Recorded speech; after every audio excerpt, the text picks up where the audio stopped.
maganda yung ano, no? Horse rides. Masarap. Oh.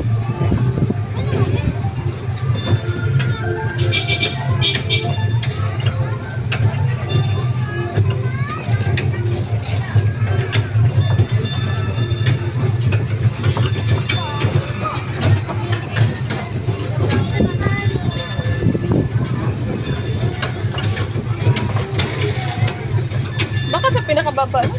Or dito, ito, sa pinakadulo. Yung horse rides.